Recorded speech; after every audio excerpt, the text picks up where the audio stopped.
Hey everyone, I'm going to go ahead and walk you through the instructions for our first common task, which is analysis. It's an essay, and the official language that everyone in our school is doing, actually everyone in MCPS is doing in Honors 11, is this. You are to do an analysis of a text in which the style or rhetoric is particularly powerful, persuasive, or beautiful. That is a really big task, and it leaves itself open to a lot of different ways to interpret it. So I'm going to try and make this a little simpler for us in going through these instructions. Okay, first I want to read through the directions, okay? So it says, this common task offers you an opportunity to think about how something we've read in class this quarter has moved you in a particular way. You will have to be able to choose the text you want to consider. You'll be able to choose the text you want to consider in the hope that you select something that is meaningful or interesting to you. Don't choose something you find boring. Seriously, don't choose something. You will not enjoy writing it if you choose just a boring passage. After making your choice of text, you will explain in a multi-paragraph essay how the author uses literary techniques or rhetorical devices to make their language particularly powerful, persuasive, or beautiful. These refer to any of the things we see on our vocabulary bookmarks. Tone, mood, metaphor, simile, juxtaposition, irony, etc., etc. Basically anything that an author chooses to do in order to get to create their writing, to make their writing really good, right? So anything is fair game, okay, for you to choose. Okay, so for this assignment, you're going to choose one passage from one of the texts that we've read in class this quarter. Probably would be Nickel and Dimed, which we've spent the last few weeks on. After annotating and analyzing the passage, you're going to decide on at least 2 literary techniques or rhetorical devices that the author uses effectively in their text. Your grade will be assessed as follows. So this is the breakdown of this. First, you are going to get graded on the actual annotated passage. We're going to do that. That's what we're going to do today, Monday, if you're listening to this in class on Monday. Then on Tuesday, we're going to start on the rough draft, and you will turn in a note card that has simply your thesis statement, and you get 15 points for a complete thesis statement. Your rough draft is due at the end of class on Tuesday. So although you are working on it at the end of class on Wednesday. So although you are working on it on Tuesday, you'll have Tuesday night, and the goal is to start typing on Wednesday. And I will, however, make sure I'm going to collect your rough draft on Wednesday. So whatever you, at very least on Wednesday, you need to make sure you finish typing up what you've got for your rough draft. Anyway. So annotation due Monday, thesis statement due Tuesday, rough draft due Wednesday, and then the final copy, which is worth 100 points. This is our biggest of the 3 common tasks. The final copy is due by midnight on Thursday. So we will have Wednesday and Thursday to type in class, but it is due at midnight. If you don't turn it in by that time, points will start being deducted. There is a rubric on the back of the paper sheet. I don't have it on this electronic one, but I'll let you look at it there. We'll talk about that in class. Some things to remember.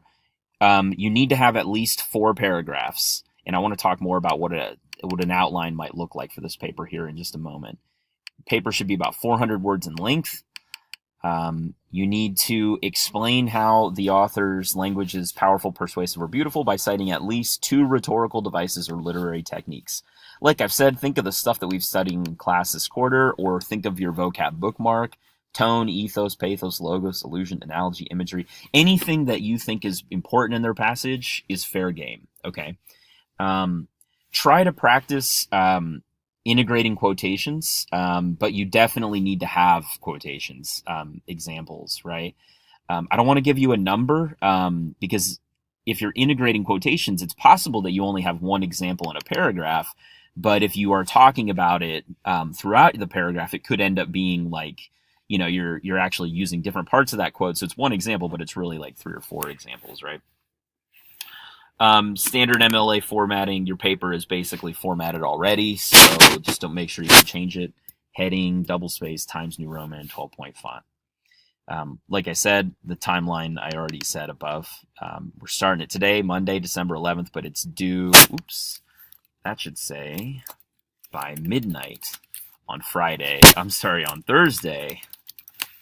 December 14th. Just so we're clear, essay is due midnight Thursday, December 14th. Okay, you will have all day in class on Wednesday and Thursday to type, and then it's final. You have to submit it by midnight on the 14th. Okay. I could note just really quick of some ideas. So for a thesis suggestion, so you need to talk about. You need to do two things basically. You need to explain, how an author's text is, quote, powerful, persuasive, or beautiful. And you need to show how the author uses two literary techniques to make it powerful, persuasive, or beautiful. So I just wanted to talk about how you might form this thesis statement, right? So let's say I'm going to write about Nickel and Dimed, right? So the author is Barbara Ehrenreich. And I always like to identify the title of the text. So in Nickel and Dimed, Barbara Ehrenreich uses blank and blank to blank. That's the basic form of this thesis statement. So what do I want to talk about? Now this is where I have to do some brainstorming, like what I need to annotate, look at a passage, decide what I think is useful. Let's pretend like I've already done that. I've annotated a passage and I've decided that I think what she's really using in this passage is, let's say she's juxtaposing her past life with her as a, upper class, middle upper class, well-to-do, doesn't have to worry about money person, with her current life as a minimum wage worker, right? So let's say I'm going to say she's using juxtaposition first, and then let's say she's using irony also, right? How it's ironic how she's in this position, right? It doesn't really matter for right now. Let's just go with those, right? So I'm going to say that she uses juxtaposition and irony. The biggest thing you need to remember not to do, is what I tell my students in AP language all the time, is don't stop your thesis statement right here. Don't just say a nickel and dime, Barbara Ehrenreich uses this and this, period. Because then you will not have fully answered the question. The question asks you, what do they use to make something powerful, persuasive, or beautiful? So they use this and this to do something. You have to finish that sentence, right? You have to finish that sentence. So Barbara Ehrenreich uses irony and juxtaposition to illustrate how her past life as an upper middle class writer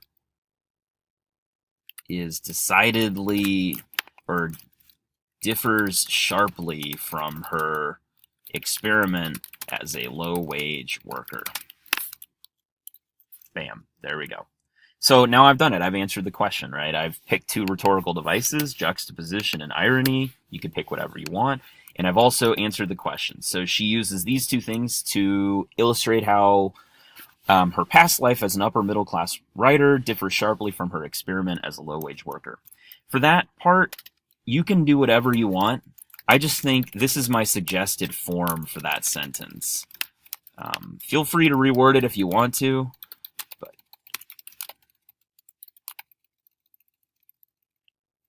Okay, so you don't have to use juxtaposition, obviously. I just kind of came up with that off the top of my head, or irony.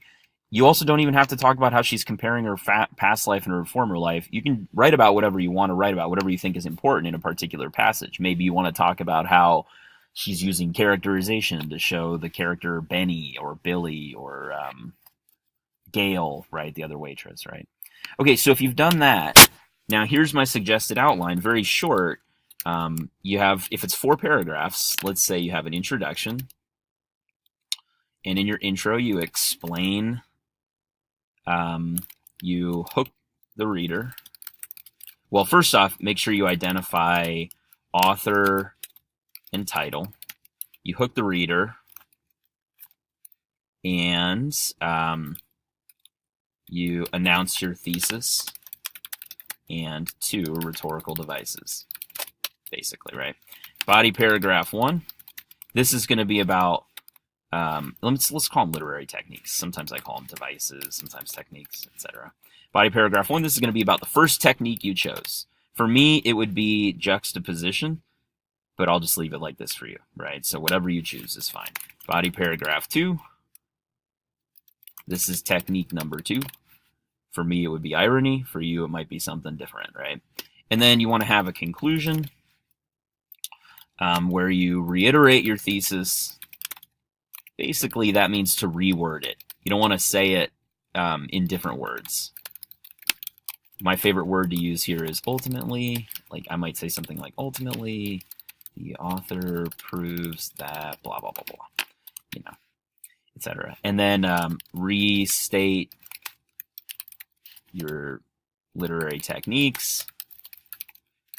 And the hardest sentence to write in a paper is your last. I would say finish with an overall statement about why your thesis is important. It's a hard thing to write, but we'll talk about that in class, okay?